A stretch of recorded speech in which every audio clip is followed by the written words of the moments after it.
Paul Collins is an internationally award-winning multiracial artist, renowned for his realistic paintings of equal rights, world cultures, everyday heroes, and Mother Earth.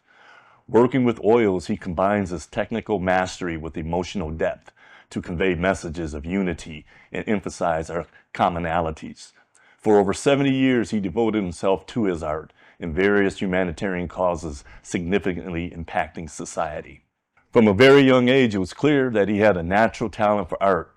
His classmates often asked him to draw sketches for them, and his history teacher was so impressed with his drawings that she asked him to create visuals for her lessons on the chalkboard.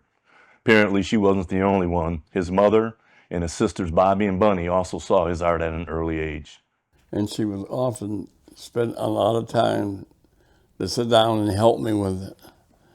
And what was interesting, she would write out a word and then explain the letters in the word and look for the results of it. And the results of it were, I draw a picture of the words.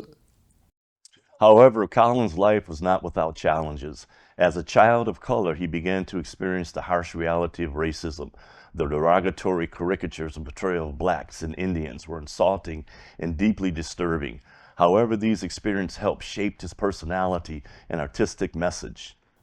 I really wanted to make a difference in how people decided to hate people. I never could understand how you can dislike somebody just because they're not the color that you are.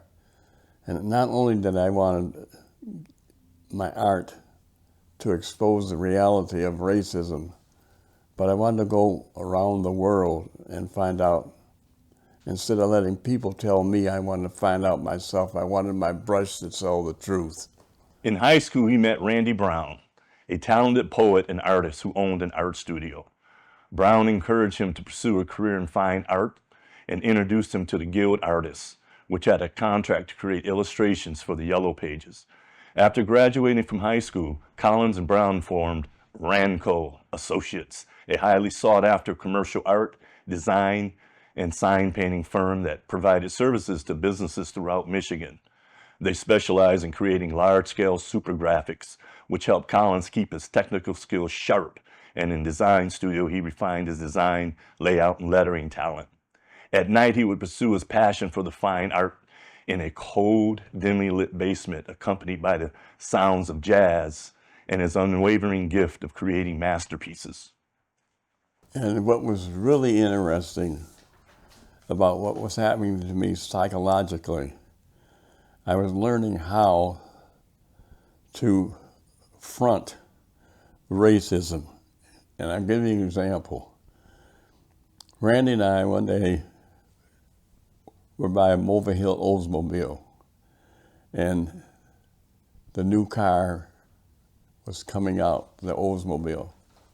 Randy and I went in and talked to the owner and asked him if we could put it on his window when people could come to see the new car. And he looked at me and he said, excuse me, colored boys don't know how to do that work.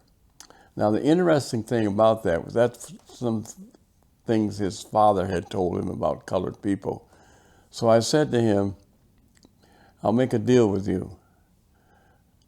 Let us do what we want to do, and if you don't like it, you don't have to pay for it. Well, then he wasn't too much of a racist. He thought that was a good deal. So we were done. Not only did we put the day and time of the show, of the car, but I also did a huge mural of him, a picture of him on the window.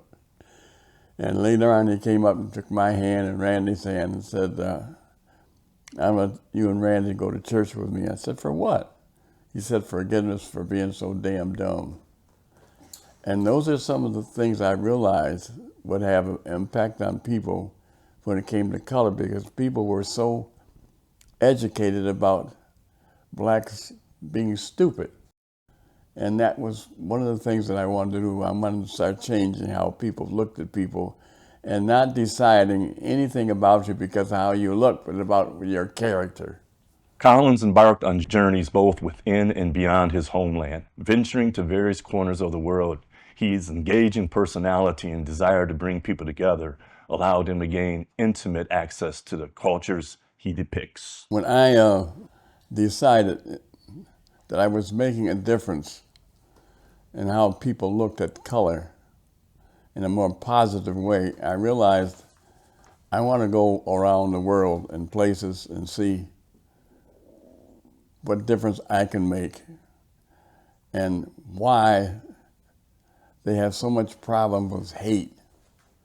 And the first place I went to was Senegal in Africa. And I'll tell you what was really kind of interesting. I had been there for 2 years now, and I learned a lot about their religion. It was some of it was Muslim, some of it was Christianity. But one of the things I really learned was how I can open the door and bring them together. And it was really interesting. His first significant sojourn propelled him into the international spotlight. In 1969, he traveled to Senegal on the west coast of Africa to portray the land and the people of the ancestry in their native environment. Collins believed that studying and learning from our past will better our future. The resulting Black Portrait of an African Journey series received critical acclaim and produced an award-winning art book.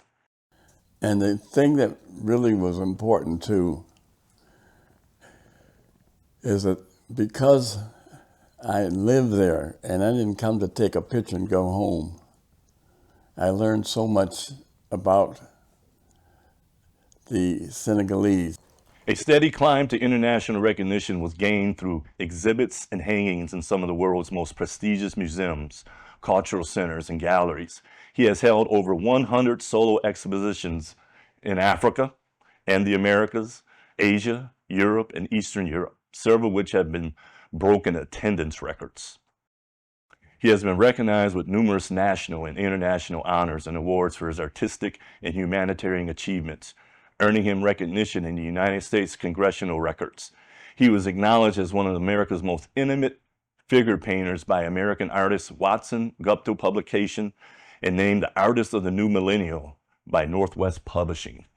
Collins holds the distinction of being the first Black artist to paint a sitting president. He was commissioned to create a mural depicting the life of President Ford. President Carter appointed him to create the Presidential Fitness Mural to promote the country's fitness program. Additionally, the president named him to the John F. Kennedy Center for the Performing Arts Advisory Committee. Coretta Scott King entrusted him with designing the Martin Luther King Jr. Nonviolent Peace Prize Medal, the highest award presented by the King Center. He also designed the NASA space logo for the Challenger 7 crew, the commemorative medal for the first U.S. woman in space. Eunice Shriver sought his help to launch the International Special Olympics and continue collaboration on products. She referred him as the official artist of the Special Olympics. The John F. Kennedy Center for the Performing Arts in Washington, D.C. showcased a collection of Collins' drawings and paintings of Special Olympians and renowned athletes. The Ministry of Tourism commissioned the Faces of Israel, painting to honor the 40th anniversary of Israel. Its highest people from all the countries and cultures that have made Israel their home. Breaking the color barrier in 1946 is one of the most significant moments in the history of professional football.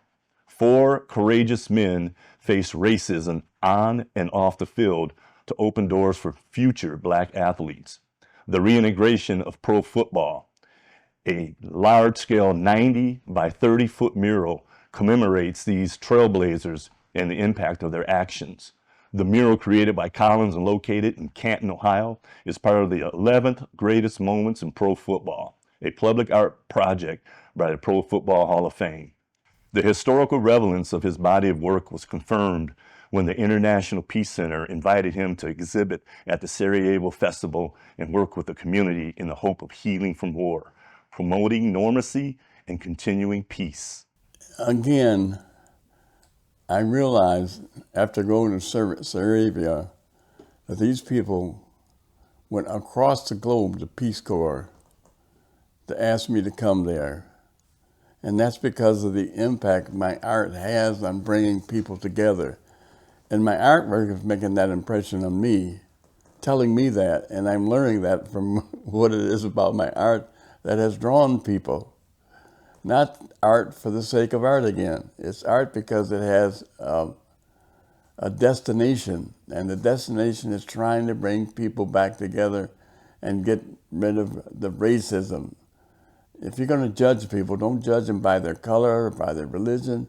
Judge them by their character and how you treat other people, and how they treat you. Throughout his prolific career, he has immersed himself in a variety of cultures to complete the following commissioned collections of work: Black Portrait of an African Journey, Senegal and Gambia; Other Voices, a Native American tableau; Pine Ridge and Rosebud Reservation; Children of Harlem, Harlem, New York; Special Olympics, United States; Great Beautiful Women, United States; Famous Moments in the History of the United States of America, America at Work; Voices of Israel, Kenya in the Beginning, American Portrait of Japan, Who is Key West, Embargo of the Angels, Cuba. He is always willing to lend his time and his talent to schools, libraries, and cultural centers. His notable endeavors aim to make the world a better place, one person at a time, and spread messages of hope and positivity through his art quietly around the world. His work encompasses a large range of subjects, from American heroes to the people of Japan, Dakar, Jerusalem, Wounded Knee, and Key West. In each piece, the lines dictating their expressions radiate the essence of human dignity. His art has sparked a movement of authenticity, allowing people to appreciate one another's unique beauty. Collins' art reaches the hearts of his viewers and connects them to the images he portrays, whether they are from the same neighborhood or across the world. He has a way of capturing the human spirit on canvas and bringing humanity's joys, struggles, and serenity to life while stirring our souls. But we all have to look forward to. We all have to fight for it. We've come a long ways, but this painting exhibits freedom, democracy. And 7 years ago, our forefathers brought forth upon this country a new nation, deceived in liberty and dedication to all men and women are created equal. And that's essentially what that is.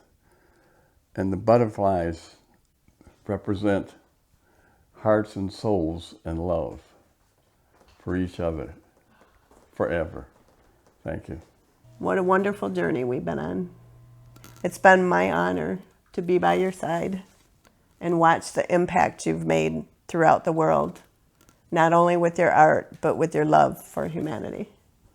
We met a lot of amazing people that will forever be in our hearts and on canvas to share with the world forever. Positive images of strength stay in our psyche and become part of our persona, causing a ripple effect of emotion, shaping how we respond to the world around us. Our communities must see positive energy to stimulate their minds and exude confidence, pride, and respect for each other. The survival of our world depends on our individual and collective participation to bring respect and dignity to human life. Whatever our difference of culture or language, it cannot be accomplished as spectators. We must become involved in the world struggle for human rights.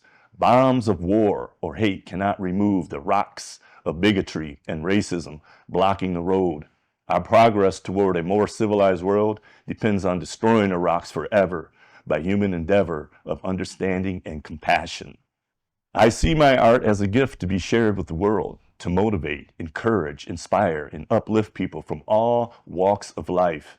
My paintings communicate with the circle of life. They capture the human spirit, strength, and nature's calming beauty. I highlight our greatest resource, the earth, and its people who every day make a difference in our daily lives. The true heroes, the ones we all take for granted yet desperately depend upon in times of trouble. We often forget our individual lives as part of the bigger picture. We are all affected by one another on some level. I passionately paint to prick the conscience within us, remind us of our commonality, provoke thought, and awareness of a world many social injustices, and share and learn from the road traveled. I feel a deep sense of responsibility to do what I can to make our world a better place for generations to come.